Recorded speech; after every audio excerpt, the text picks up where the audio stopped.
It is actually my honor to have this privilege to present on echocardiographic evaluation of ischemic heart disease. In adult cardiology, all of you know that most common reason for referral of a patient for echocardiography is the evaluation of ischemic heart disease. Echocardiography can provide a complete evaluation of patient with ischemic heart disease. It is an essential tool for bedside evaluation in acute coronary syndrome patients. It is a convenient outpatient imaging modality for evaluation of chronic stable angina patient. It can exclude non-ischemic disease included in the chest pain syndrome like pericardial disease, aortic dissection, or pulmonary hypertension. In acute ischemia, echo can assess regional and segmental myocardial function. That is the regional wall motion abnormality. It is the main thing that we should evaluate and a fellow should evaluate in the evaluation of ischemic heart disease in day-to-day practice. Echo can also evaluate global ventricular systolic function, diastolic function, valvular function. It identifies life-threatening complications following acute MI like ventricular septal rupture, free wall, or papillary muscle rupture. What is the sequence of myocardial ischemic changes? Following perfusion abnormality, when there is a stenosis or occlusion of coronary artery, there occur diastolic dysfunction, strain abnormality, that is changes in the myocardial mechanics, localized systolic dysfunction, that is localized regional wall motion abnormality. Following that, ECG changes occur and patient feels discomfort and finally cardiac enzyme release. So echo can detect early stages of ischemia resulting in systolic dysfunction even before ECG changes.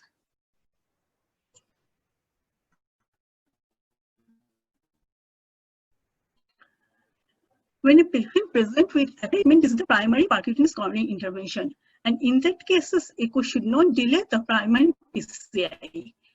On the other hand, in patient without a ST elevation, an echocardiogram in the emergency department is enormously valuable in detecting myocardial ischemia, wall motion abnormality, and how regional wall motion abnormality should be evaluated.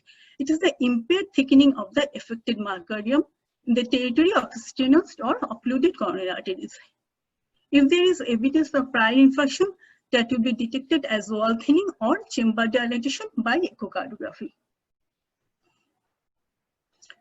A combined approach using troponin and echo has high accuracy in detecting ACS without ST elevation with sensitivity and specificity over 90%. In MONO4 study, we showed that identification of significant coronary artery disease in patients with non-ST segment elevation acute coronary syndrome by myocardial strain analysis using three-dimensional speckle tracking echocardiography. We have published this study in the Journal of Echocardiography last year, and we showed that global peak systolic longitudinal strain with a cutoff value of -13.5 showed good sensitivity and specificity to identify significant coronary artery stenosis in patients with non-ST ACS. In that study, here is an example of a case.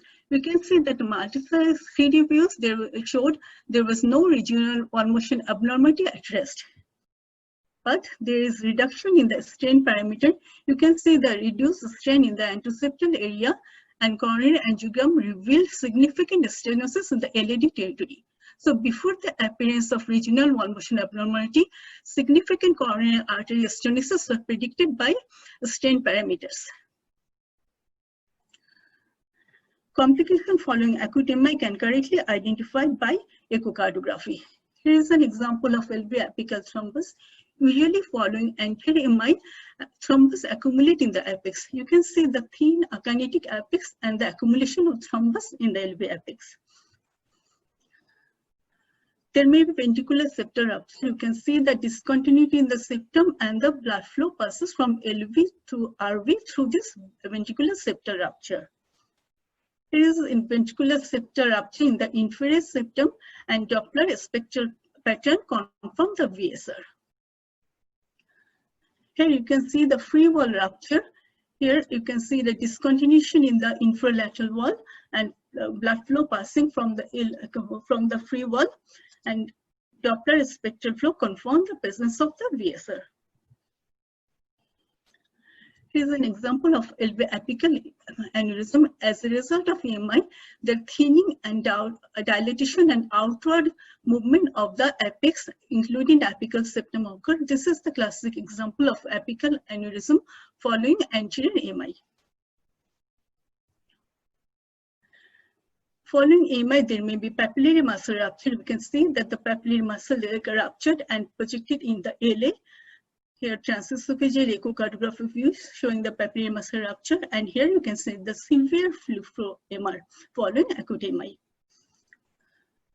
Sometimes there may be LV outflow tract obstruction as a result following anterior apical EMI. What happened when a patient present with unstable hemodynamics and there is a murmur?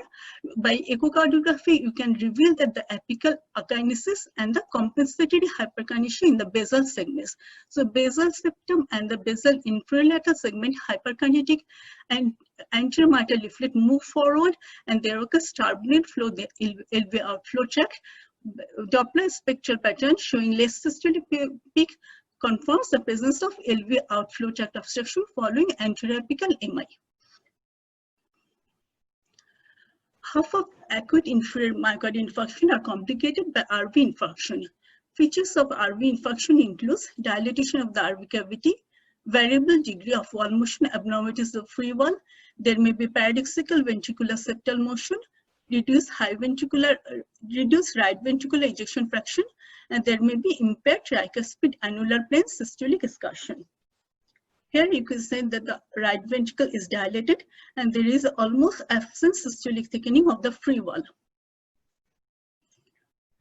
Here, when we place the M mode in the tricuspid annulus, we see this reduced tricuspid annular plane systolic excursion. By placing the Doppler pulse wave TDI at the lateral annulus, we see the reduced tricuspid annulus systolic motion. And but comparing the interstolic and insystolic frame of the RV, we can see the reduced fractional area changes. So these are all parameters showing RV dysfunction following RV infarction. So far, we have discussed about the role of echocardiography in acute coronary syndrome. Echocardiography also plays role in stable coronary artery disease. It shows a focal wall motion abnormality that indicate coronary artery disease. Particular attention should be given to endocardial thickening. Addition of contrast media improve the endocardial delineation, so clear endocardial visualization is possible, which improve the accuracy and inter-observer variability in the evaluation of regional motion. This is very much important, especially for the fellows who have started echocardiography, not for the experienced echocardiologists, but the fellow who have started echocardiography. They should understand the LV segment, the 17 segment model proposed by AAC for the regional wall motion evaluation. And I will elaborate what is the 17 segment model of LV and how to evaluate the regional wall motion. Here you can see the 17 segment model. You can acquire this 17 segment from short axis view or from parasternal long and apical views. Short axis view, parasternal short axis view, when you see the mitral valve, this is the basal LV, and you divide the basal LV into 6 segments. And just beyond the RV, you name the first segment as the basal anterior. Then you move counterclockwise and name the segment as basal anteroseptum, basal inferior septum, basal inferior, basal infralateral, and basal anterolateral. Then you move your probe or tilt, do not move, but tilt your probe a little downwards. And when you will see the papillary muscle, this is the mid LV. And beyond the RV, just you name the segment as mid anterior, and like as you name the basal segments, you move counterclockwise, and you will name the segments as mid anteroseptum, mid inferior septum, mid inferior, mid infralateral, and mid anterolateral. You tilt your probe further downwards and you will get a small short axis. You divide the LV into 4 segments. This is the apical LV, and you will get the apical anterior, apical septum, apical inferior, and apical lateral. Now you get the 16 segments, and you tilt a probe a little downwards and it will get very small short axis, and this is the true apex or apical cut, the 17th segment. These all segments you can get from the parietal long axis, apical 4-chamber and 2-chamber view. Parietal long axis, the anteroseptum into 2 segments, infralateral into 2 segments, apical 4-chamber lateral into 3 segments, septum into 3 segments, the 2-chamber view anterior into 3 segments, inferior into 3 segments, and the true apex or apical cap is the 17th segment. So these all together comprise the 17 wall segments of LV. And to understand the coronary artery distribution, you see the color, the red color indicates the elite territory distribution, the yellow color indicates the circumference coronary artery distribution, and the green color indicates the right coronary artery distribution. So every fellow, we should keep in your mind the 17th segment and the coronary distribution for day-to-day practice of wall motion evaluation. So how we evaluate regional wall motion? Almost all the time we evaluate wall motion qualitatively with our eyeball assessment, whether there is any presence of scar, whether there is an aneurysm, and semi-quantitatively we use wall motion scoring. So we use the score and divide by the number of segments we score, and we get the score index. Quantitative evaluation using speckle tracking and tissue Doppler imaging is possible, but these are advanced modality not for daily routine echocardiographic practice. So fellow and the beginner of echocardiography and for routine day-to-day practice, please use regional wall motion analysis using semi-quantitative method and with numerical scoring. What is the recommended numerical scoring system for regional wall motion evaluation? The number 1 means normal contractility or normokinesis. It represents the systolic increase in free wall thickness greater than 40%. How you will calculate the systolic thickening is more than 40%. The actual calculation is from the, if you subtract the interstitial thickness from the systolic thickness and divide it by interstitial thickness, we will get the systolic thickening. But for our daily practice, we are not calculating it because we are doing echocardiography for a long time, and you know the experienced echocardiographer observation and interpretation is very reliable. So to get this maturity, to attain this maturity, you have to observe echocardiography under supervision, and then you have to do echocardiography independently. Then you will achieve this maturity, you will attain this learning curve for evaluation of wall motion, because echocardiographic wall motion evaluation is subjective, and one clinician and the person who will refer echocardiography have to have confidence on you. So a person doing echocardiography should have the confidence and should have enough maturity for evaluation of wall motion. So when we do echocardiography regularly, we get this maturity and can evaluate wall motion subjectively. So normokinesis, as I defined, there is increase in systolic wall thickness more than 40%. Hypokinesis, number 2 score, an increase in systolic wall thickness less than 40%.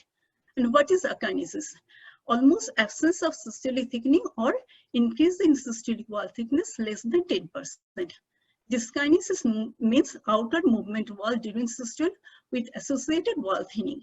And what is aneurysmal? It is the dilation and outward movement wall during systole with systolic wall thinning and diastolic deformation, as I have already shown a case of apical aneurysm following AMI. Here for practical demonstration of wall motion, I show the different views. Here parietal long and short axis views are displayed. Here on the left hand top, you can see the parietal long axis view. You can see that normally contracting that a normokinesis of the infralateral wall, but for the anteroseptum, you see almost there is no increase in systolic thickness. So this anteroseptum is akinetic. Then you move to short axis view, and here you can see the mitral valve. So this is the basal LV, and this basal LV is divided into 6 segments, and you can see the basal septum and the basal anteroseptum. There is no increase in systolic thickness. Thus, these two segments are akinetic.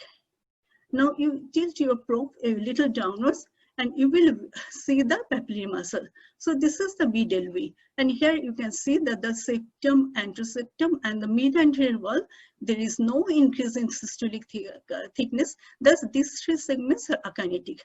Now you move your probe, you tilt, not move, just tilt the probe a little downwards and you will get the apical short axis, and you can see that the apical septum, the apical anterior, there is no increase in the systolic thickening. Thus these two segments are akinetid. Now we move to apical fourth chamber view. Here you can see there is no increase in the systolic thickening in the basal inferior septum, mid inferior septum, and the apical septum. And the true apex of the apical cap, it is thin and there is no increase in the systolic thickness. There is no systolic thickening. So these segments are akinetid. But on the other hand, lateral wall is normally contracting. Then we go for the apical two-chamber view. Here you can see the inferior wall is normally contracting, basal anterior is normally contracting, but the mid and apical wall, there is no systolic thickening. So these two segments are akinetid. Thus, you want to get the all 17 segments, and you find that LEDD territory, there is regional dyssynergy in the form of akinesia. This is the way you evaluate your wall motion in everyday practice. So everybody is interested about LV ejection fraction. Whenever a clinician refers an echo, he wants to know the ejection fraction. LV ejection fraction is a prognostic marker in coronary artery disease. It's determined by eye burden from 2D echocardiography of the LV. Visual assessment is reasonably reliable when performed by an experienced echocardiologist, but has considerable inter-observer variability. EF should be measured for more objectively by using volumetric measurements. Quantitatively, EF can be calculated from M-mode, 2D and 3D echocardiogram. M-mode is almost obsolete, and nowadays nobody will recommend you to do the M-mode calculation of LV ejection fraction. Quantitatively, 2D and 3D echo are recommended method for calculation of LV ejection fraction. Actually, ejection fraction is the ratio of the strip volume to endosteric volume and multiplied by 100. But you don't have to calculate it manually. Your machine will calculate the ejection fraction for you. The recommended algorithm for calculation of LVF is the Simpson's biplane method. Volume is based on the method of desummation. The algorithm is also known as the modified Simpson's rule. As paired apical view, that is 4-chamber and 2-chamber view are measured, it is referred to as the modified Simpson's biplane method. The method results from the summation of the disk. Actually, what you do, you acquire the 4-chamber and 2-chamber images, that is apical 4-chamber and 2-chamber images with ECG gating. You trace the endocardium at the apical chamber view at end-diastole and at insystole, and then you trace the apical 2-chamber endocardium at end-diastole and insystole. So you have to trace the endocardium 4 times, and the software within the machine will divide the LV into 20 equal segments and calculates the end-diastolic and insystolic volume and will calculate the ejection fraction for you. The advantage of this method is that volumes derived from this algorithm closely approximate angiographic volume. It treats the ventricle as a series of discs and is independent of the geometrical shape of the volume. The disadvantage is that calculation is complex.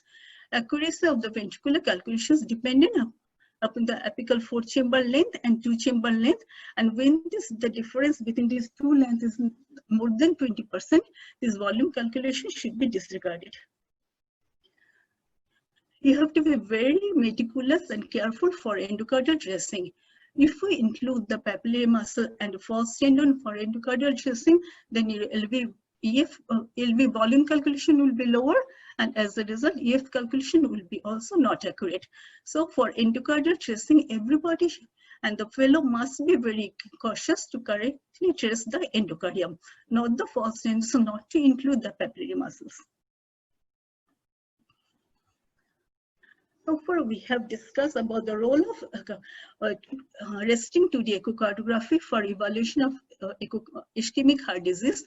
But stress echocardiography is an important modality for the diagnosis and prognosis of coronary artery disease. Stress echo is more accurate than stress ECG in the detection of coronary artery disease because wall motion abnormality occur earlier in the ischemic cascade.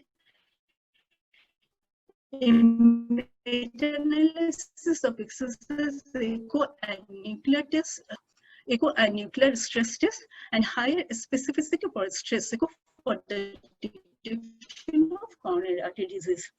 What is the mechanism of ischemia in a stress echo? When there is a stress, usually the heart rate increases and the myocardial demand increases. If that myocardium is supplied by a stenosis coronary artery, there is a mismatch between supply and demand occurs, and as a result, ischemia evidence as wall motion abnormality.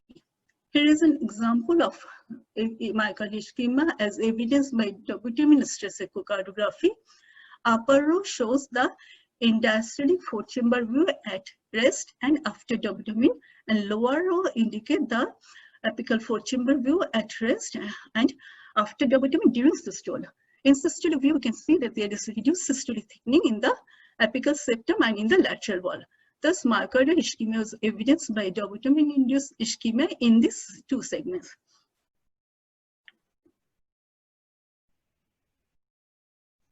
Myocardial infarction can be associated with progressive adverse remodeling. Remodeling is characterized by ventricular dilatation, distortion of ventricular shape, systolic and diastolic dysfunction, and often ischemic mitral regurgitation. These all parameters can be detected by echocardiography. Transmural infarct becomes akynetic, thin, and increasing in echo-reflective, that is, high echogenic thin segment represent the infarcted or necrotic myocardium. 2D and 3D echo with and without dobutamine stent testing play an important role in patients with old MI and especially in assessing viable myocardium.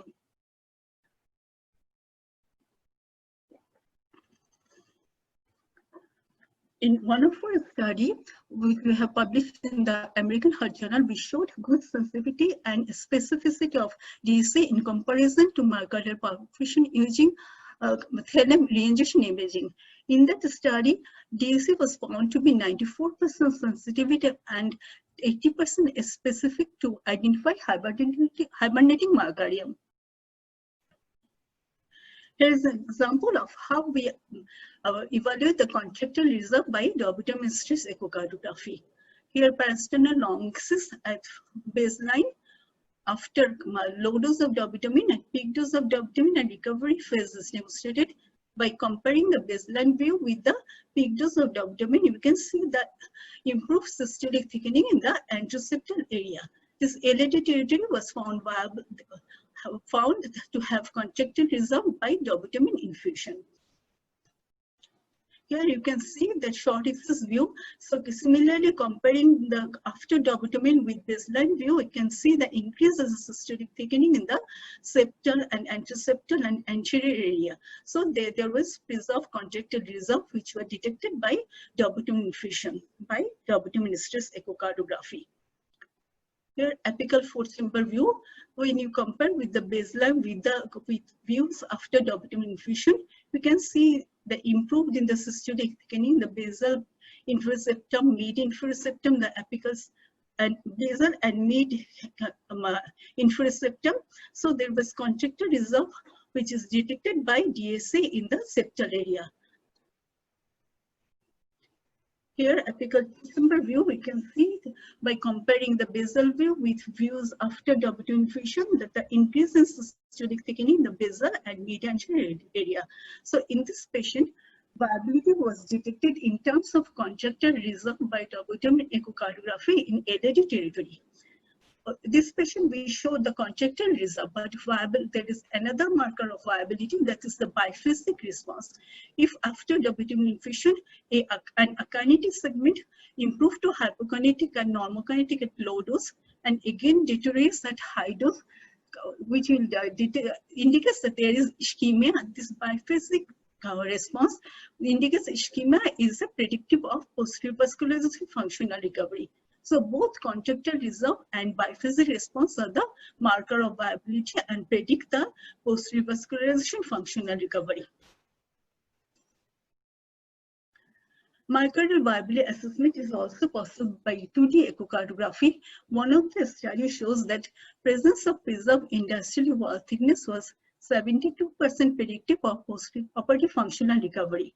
and presence of scar tissue, that is a reduced intercell wall thickness with abnormal increase in acoustic reflectance, was 87% predictive of an irreversibly damaged myocardium.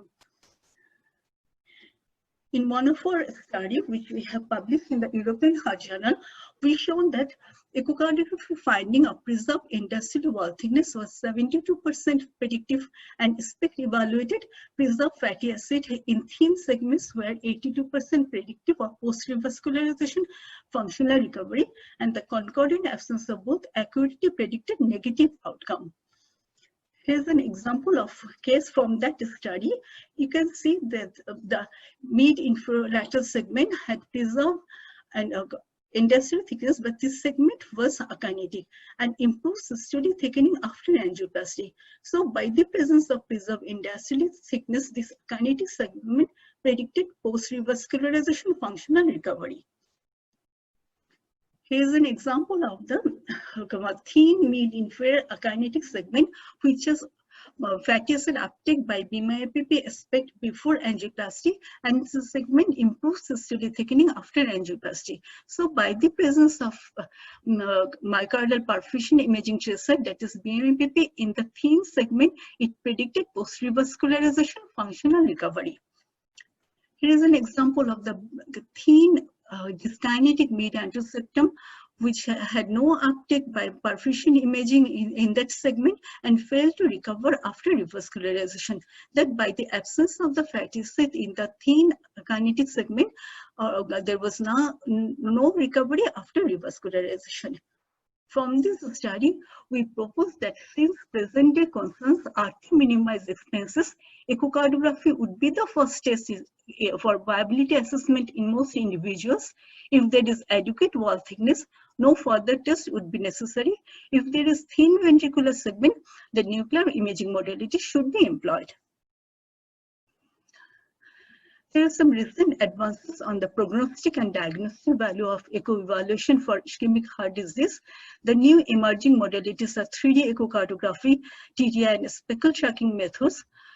3D echocardiography with its real-time volumetric acquisition is more reliable and accurate quantitative chamber for calculation of accurate chamber volume and mass. The data are almost comparable to MRI data.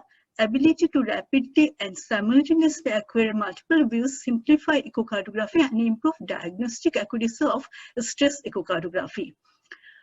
TDI and speckle tracking methods have been used for assessment of systolic and diastolic dysfunction in the setting of ischemic heart disease.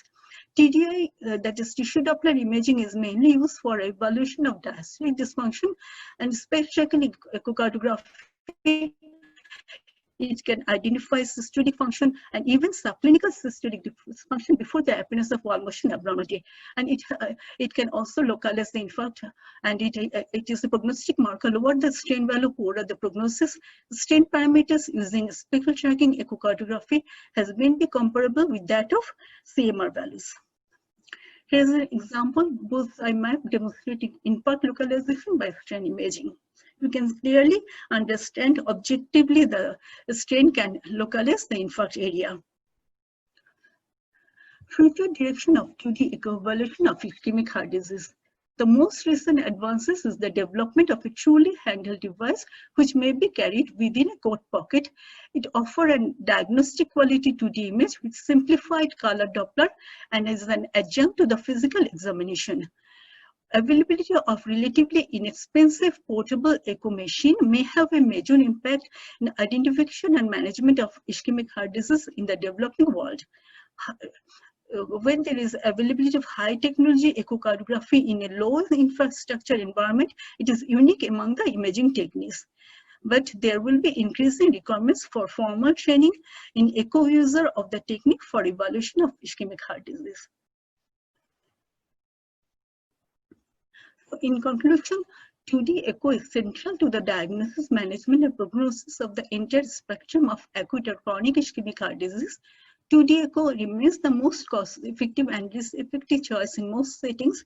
Improvement of existing well-established echo methods in conjunction with the emerging technology like 3D, TDI, speckle tracking imaging are anticipated to increase the clinical utility of echocardiography in ischemic heart disease.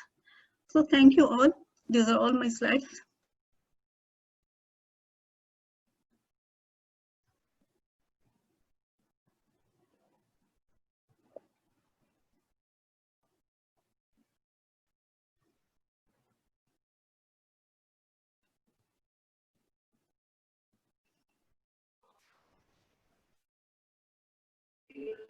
Hello.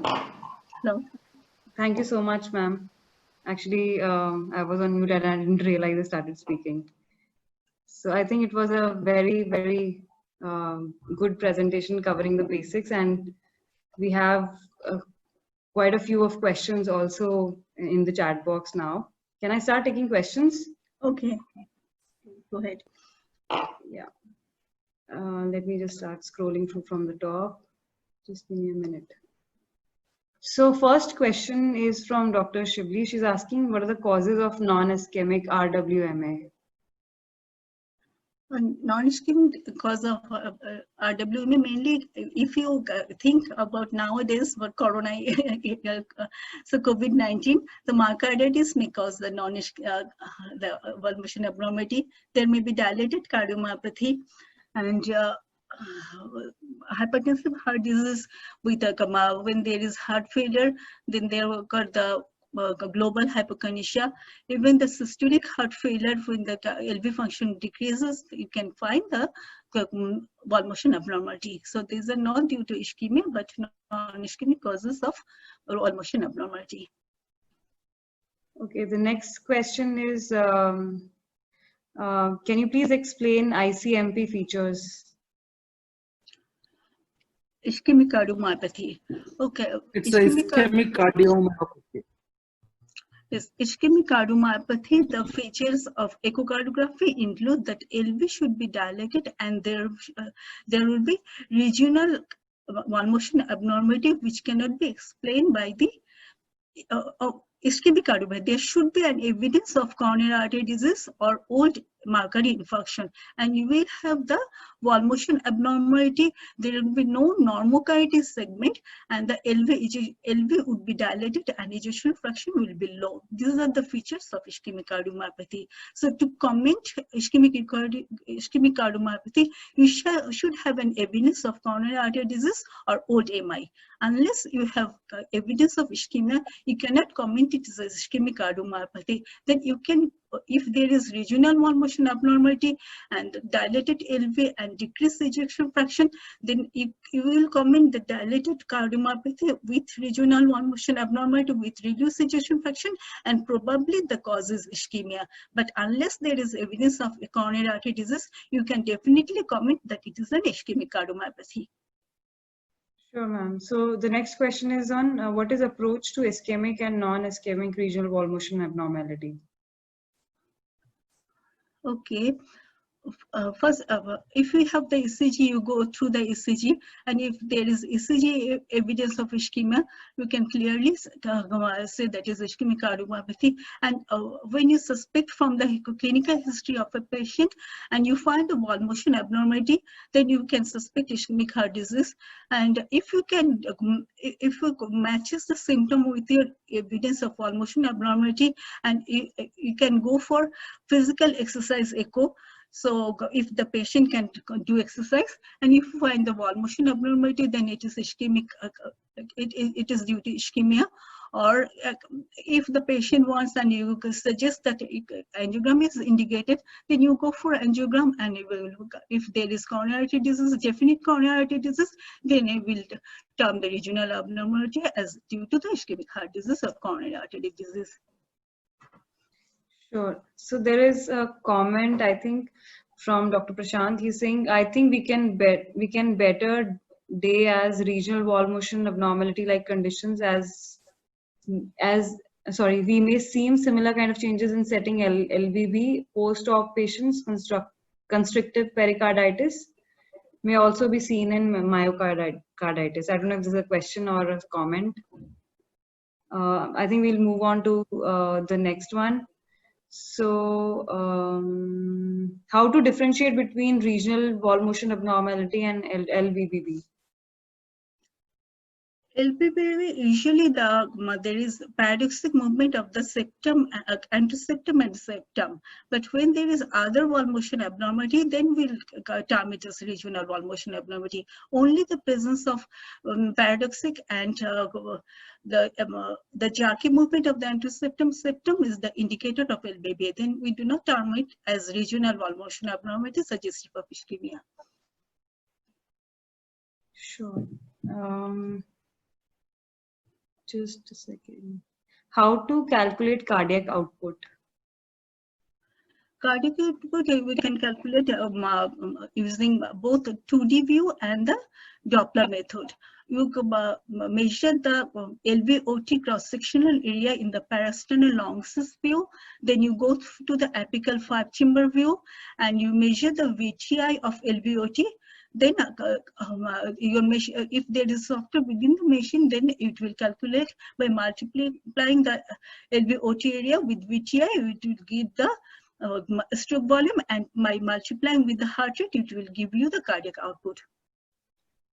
Sure. So next question is, how can we accurately calculate systolic thickening? Machine or visual estimation? What do you suggest?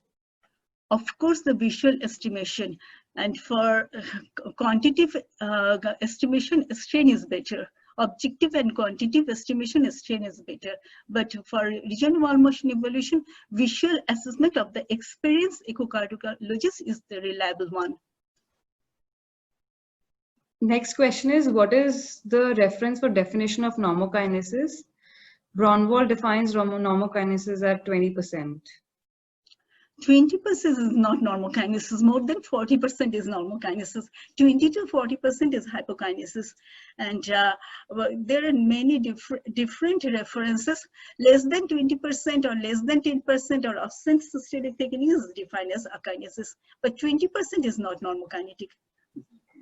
Sure. So the next compliment and question is from Dr. Sharda Hindu, and I think it will be only fair for me to read it out. She's saying, he's saying, ma'am, thank you very much for your brilliant presentation, and my heartiest congratulations to see you here as a first-time speaker from Bangladesh. One thing I would like to know from you is how to evaluate RV infarction, which views usually we can use, and can we categorize the RV function as mild, moderate, or severe by any parameter? You know, the RV anatomy is complicated, and to visualize clearly RV is difficult. You have to use many views. Mostly we use the RV focus view. That is the low parasternal view near in between the apex and the low parasternal. You get the clear view of the RV. If you cannot see the RV in that view, because you know the clear visualization varies from patient to patient. Sometimes we need the subcostal view to visualize the RV. So to completely visualize RV, you need the RV focus view, subcostal view, and RV has many portions. It says the basal portion, mid portion, and outlet portion. So also you should go to the short axis view to see the mid portion, and a tilted short axis view to the RV outflow view. In all the views, you assess the contraction of the free wall, and both longitudinal contraction and the inward systolic movement. And then by visual assessment, you can define whether there is a RV dysfunction, mild, moderate, or severe. For objective and reproducible method, you can measure the TAPSE. Less than 17 is abnormal. By an advanced technology, there is RV strain, so you can calculate the RV strain. RV strain 20 to 20, more than 20% is normal. So there is no single one criteria for RV dysfunction. And even as echocardiography is subjective, and it depends on the experience of the echocardiologist. If an experienced echocardiologist visualizes the RV in all view and classify according to his or her experience whether there is mild, moderate, or severe RV dysfunction, but there is definite criteria to categorize the RV dysfunction into different grades.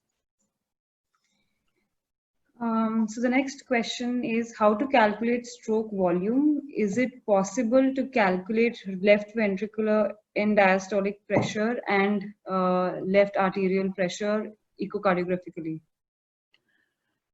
Not absolute quantification, but I think Dr. Debiki Chatterjee in her lecture nicely demonstrated the diastolic dysfunction, and she demonstrated how to measure how to assess the LV end diastolic pressure by TDI. But when there is that is E by E prime is more average is more than 14, that indicates that there is increase in LV end diastolic pressure. But not only the E by E prime, it incorporates the LA diameter and the tricuspid, the PSP from the tricuspid velocity. So there are different parameters to assess the LV end diastolic pressure, but not for absolute measurement of LV EDP by echocardiography. Sure. So the next question is, why during systole, during contraction, there is lengthening of myocardial fiber and not shortening as maybe the basic understanding? Normal contractility, that if you indicate that strain imaging, there is the shortening of the myocardium, and lengthening occur in case of the paradoxic movement, and lengthening occur during diastole. But during systolic movement, it's usually the shortening of the length of the myocardium. Sure. The next question is, can a segment be thin and hypokinetic, or is it always a scarred thin segment which is akinetic? Okay, when there is transmural infarction, then the full segment thickness decrease. So that segment become thin and akinetic. But when there is a partial thickness infarction, like subendocardial thickness, subendocardial infarction, so the thickness relatively decrease, but still there may be some degree of motion that there is hypokinesia with a relatively low thickness area. Sure. So the next question is, kindly explain acute MR from chronic MR. Okay. During acute MR, you should have a history, and usually in acute MR, you will get some you will get some change in the valve morphology, and there will be no LA or LV dilatation. But in case of chronic MR, you will get the change in the valve morphology, and you will get the LA and LV dilatation. Sure. So the next question, I actually missed that, is the chronic ischemic cardiomyopathy depends on the regions involved and thickness to differentiate between ischemic and non-ischemic cardiomyopathy. Thin akinetic segment usually indicate the prior infarction. So there may be, this may indicate the ischemic cardiomyopathy. But as I have already mentioned, without evidence of prior ischemia or without evidence of coronary artery disease, we cannot absolutely tell that it is ischemic cardiomyopathy. Okay, ma'am. So the next question is, at your center, what is the dobutamine test dose? Pardon? Dobutamine test dose? Yeah. Okay, there are two protocols for ischemia evaluation. We start from 10 microgram per kg per minute, then we go for 20, 30, 40, and if we cannot get the heart rate, we infuse atropine starting from 0.6 milligram up to 1.2 milligram.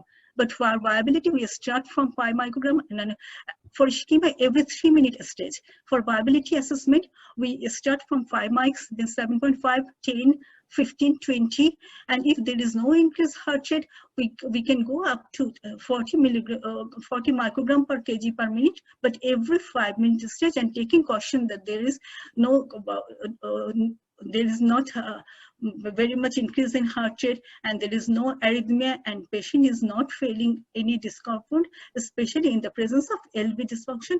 For viability assessment, we have to take care of the patient and increase the dose very gradually.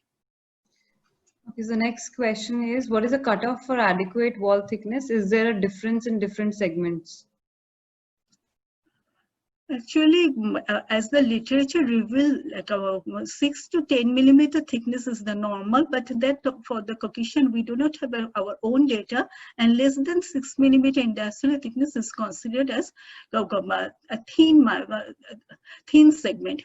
But there is no absolute value for individual segment to to term them as thin segment.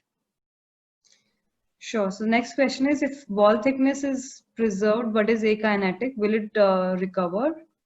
Yes, I have already shown in one of our study, which we have already published in the European Heart Journal, that preserved interstitial thickness predicted post-revascularization functional recovery.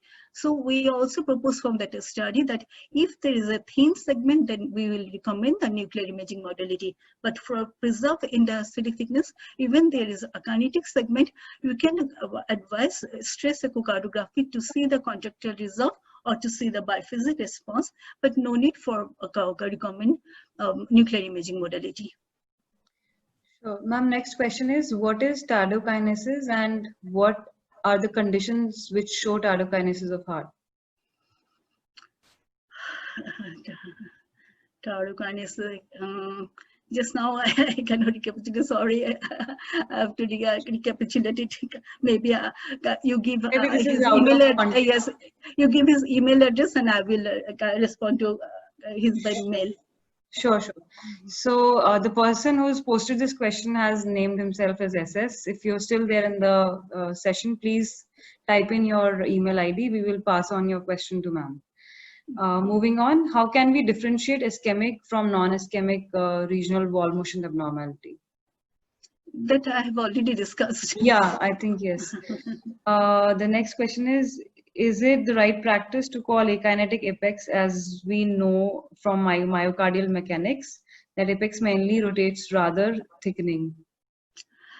Yes, for TD and for strain imaging, apex is stationary, but for regional wall motion evaluation, when we assess by our visual assessment, we look for the systolic thickening. So besides apical cap, the small portion, the apical septum and the apical lateral, apical inferior wall, there is some systolic thickening. So when there is absence systolic thickening, we can see that the apex is akinetic, but the true apical cap, the small portion, is almost stationary.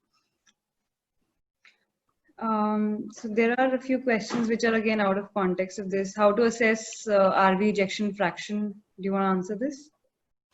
To calculate the RV ejection fraction, yeah, Philips machine is very useful, Philips 3D machine. But for 2D calculation, I think visual eyeball estimation is the best. Unless you have 3D echo machine, and especially the Philips heart model, it will give you very good RVEF. But for 2D calculation, as you know, the RV anatomy is complex. There are different portion of RV and visualize in different views. So RVEF calculation, eyeball estimation is by experienced echocardiologist is the most reliable one. Sure. The next question is posterior wall MI, how to detect using 2D echo? No, the posterior wall is by AS's term that the infralateral wall. So in parasternal long axis and short axis view, and also the apical long axis view, if you get the infralateral or the old nomenclature by AS's 16 segment model, we get the posterior wall thin, echogenic and akinetic, then you can term it as the posterior OMI. Sure, ma'am. So the next question is how to calculate ejection fraction in paradoxical septal motion.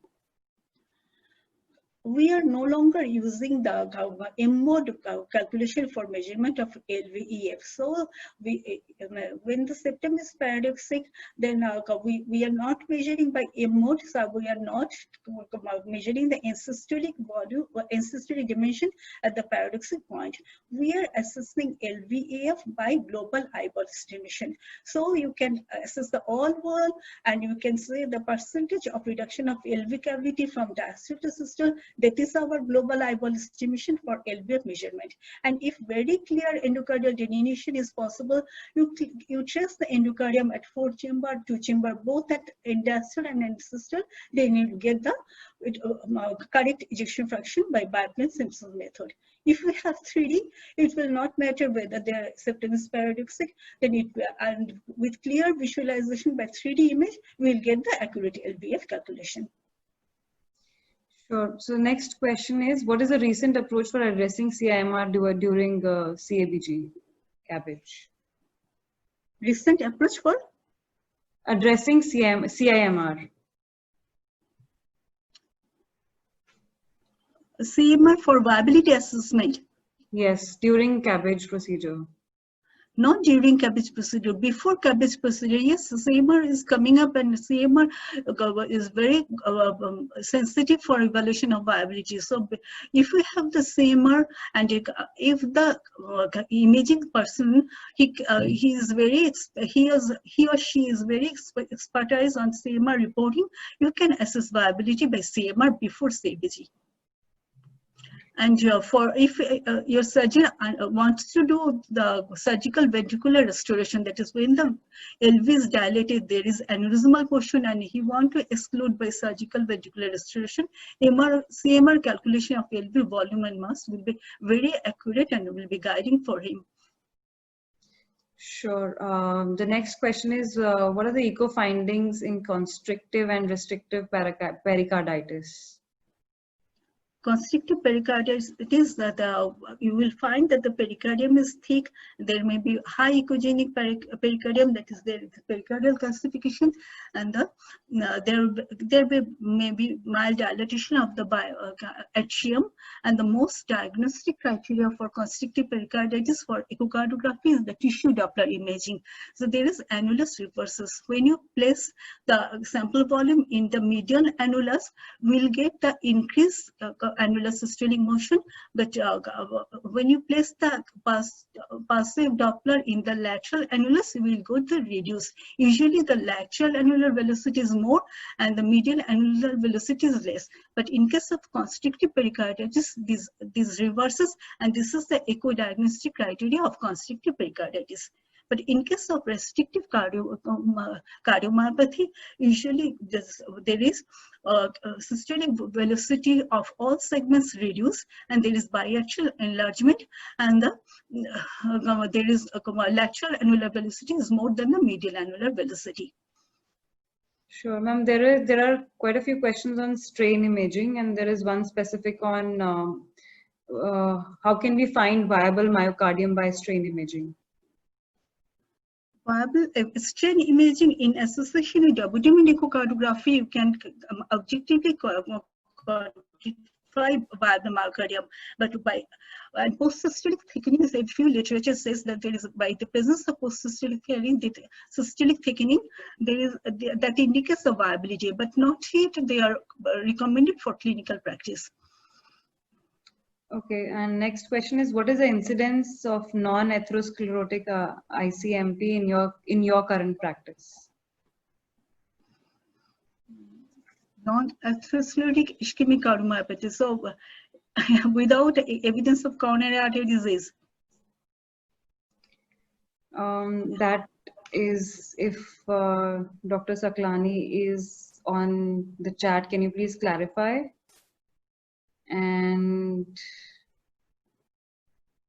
yeah, so somebody just said chronic ischemic mitral regurgitation. They may be meaning that.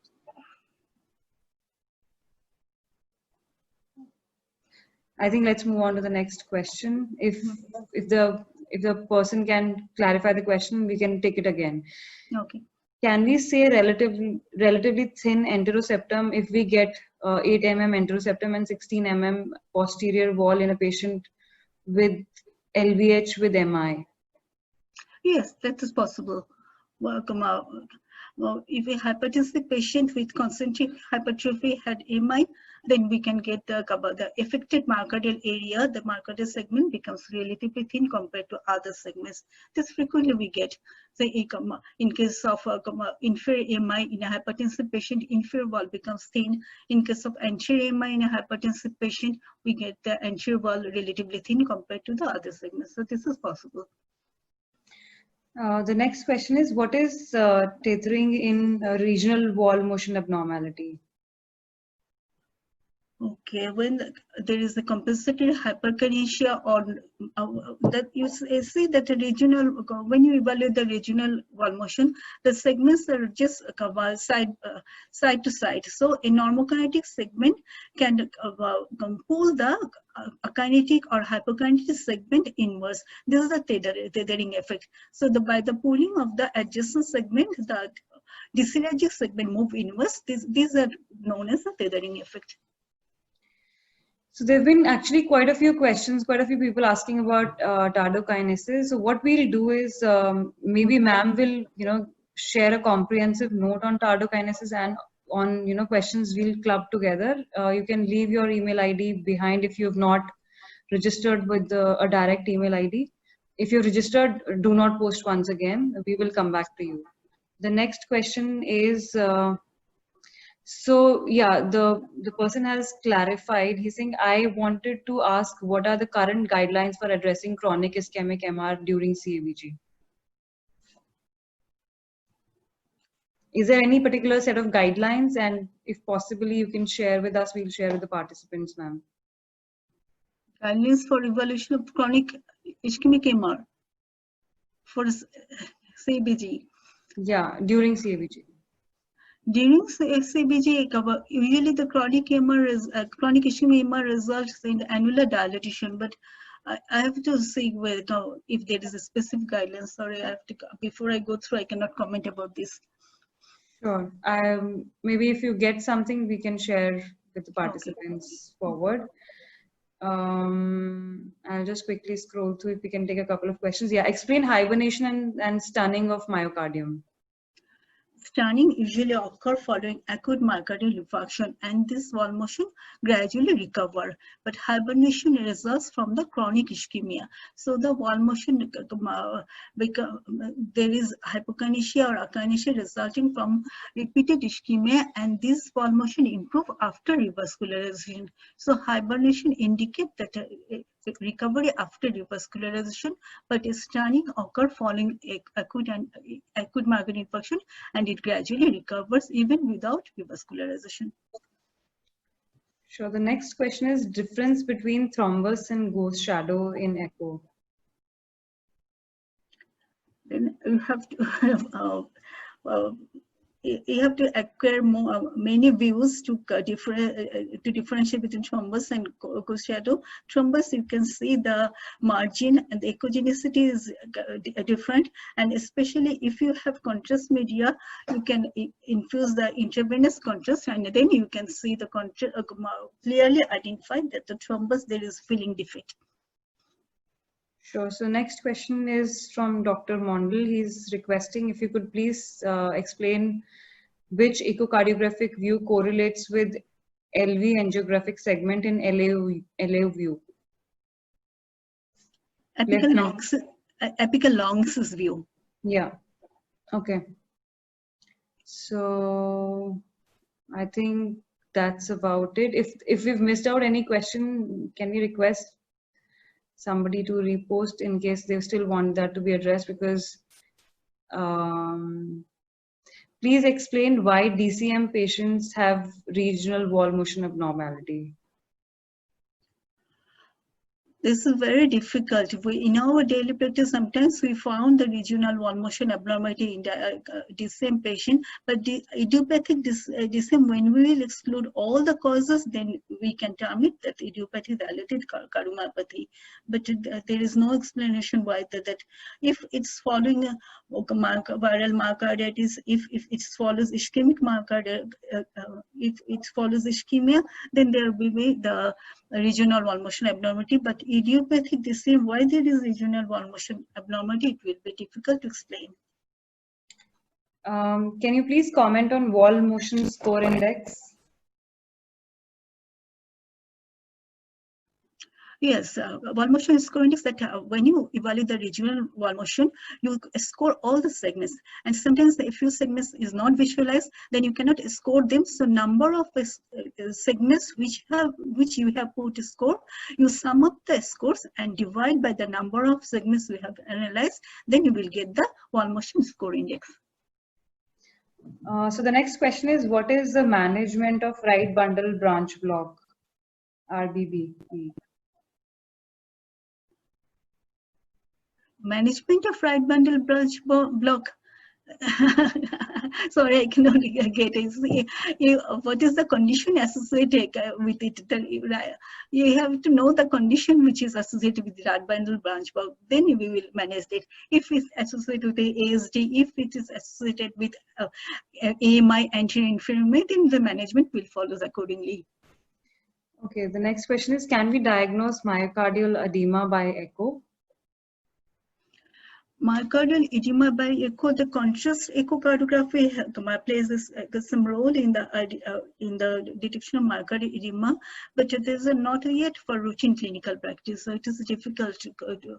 Sometimes in recent EMI, the thickness increased, but definite diagnosis of myocardial edema is difficult by echocardiography. Okay, the next question is, how often do you find CAD in basal inferior hypokinesia? Yes, this is the most, I know the misinterpretation of inferior wall motion even among the experienced individuals, because inferior wall motion evaluation, if you do not get very clear view, it's very difficult, but you have to correlate both the short axis and the apical two-chamber view and also ECG. But most of the time, few cases, maybe less than 5%, there is a misinterpretation of inferior ischemia, but otherwise most of the time, especially if there is akinetic inferior segments, then it comes with ischemic heart disease. But hypokinesia, there may be sometimes misdiagnosis. Okay, what are the normal global longitudinal strain values for LV and RV? For LV, it's minus 20%. So RV, it is above 20%. RV is variable. You can find above 20%. It goes up to 29%, 30%. So RV free wall, the longitudinal contraction is more. So the RV free wall strain rises more than the LV free global longitudinal strain. So RV free wall strain, even the normal value can goes to up to 25 to 29%. Okay, so the next question is there a way to standardize measurements of ejection fraction by Simpson's methods? Pardon, Simpson's method, how to standardize? I didn't get it. Is there a way to standardize measurements of ejection fraction by Simpson's method?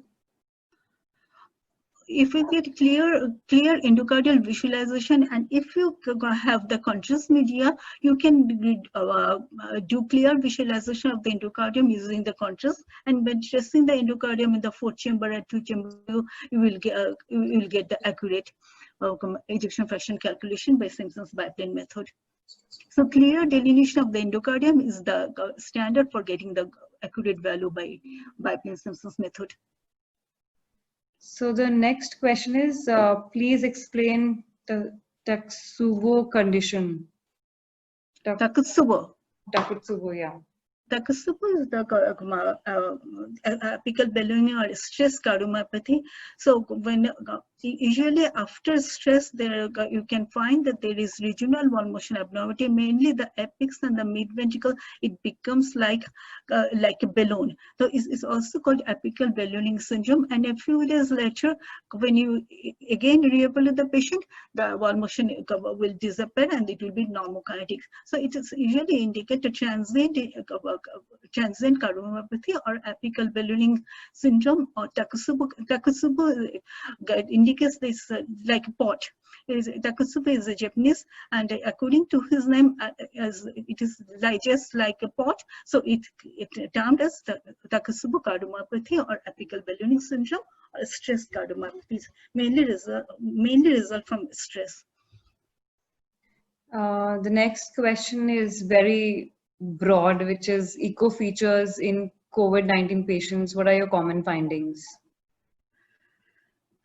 Yes, most of the mainly echo feature for COVID-19, it will present as myocarditis. So there may be myocarditis, though present with global hyperkinesia, but it may present with regional wall motion abnormality. There may be pericardial effusion. So wall motion abnormality, either global and regional, with reduced ejection fraction and with the presence of pericardial effusion, you can find. Okay, the next is type 3 LED lesion features. What are the features of type 3 LED lesion? That I don't want to comment. This is for I the know. intervention cardiologist. We will really request participants to stick to the topic. Yes. There is a question on if you wish to comment on the normal GLS values by different vendors and with QLab from Philips. So these two questions are from Dr. Om Prakash. Sorry, I missed the question. Please, will you repeat again? So the question is in two parts. What are the normal GLS values by different vendors and normal GLS with QLab from Philips? Okay, but if for global longitudinal strain, also it depends on the vendors, but nowadays that global longitudinal strain for LV more than -20% is normal for all vendors. And for Philips QLab, I think you will be the best person to answer it. Maybe we'll share a reference chart with everybody. Yes. And so just to go back to the comment from Mr. Rabiul Sarkar, we had a global webinar on COVID-19, the cardiac markers and role of eco assessment. In my next email or communication, I'll share the link to those two webinars as well for everybody's reference. The last question we'll take for tonight is, what are eco features of ischemia? Very pertinent, I think, and we'll end at that. Echo features of ischemia, that throughout my lecture I have focused on it. The regional wall motion abnormality is the main feature of ischemia, but this is the 2D and for the fellows, but echo feature also include the strain abnormality. So there is reduction in strain parameters also is feature of ischemia, and diastolic dysfunction also is feature of early ischemia. So early ischemia, there may be LV relaxation abnormality, and when there is MI or increased LV EDP, then we can get grade 2 or grade 3 diastolic dysfunction. So regional wall motion abnormality, diastolic dysfunction, strain abnormality, all are the echo features of ischemia. Fine, ma'am. I think we will close the session now. Thank you so much. It was wonderful. Of course, a lot of people have complimented. There are a lot of students of yours who are on the session today, and they're saying they're proud to be your students. Thank you for taking out time. We thank all the participants once again for joining us, and there is a session tomorrow again. Over to you, ma'am, for any final comments. Thank you all, and thank you, Ranjit, for giving us this opportunity. I enjoyed the session, and thank you all the participants for your compliments and for the questions. Thank you so much. Good night, everybody. So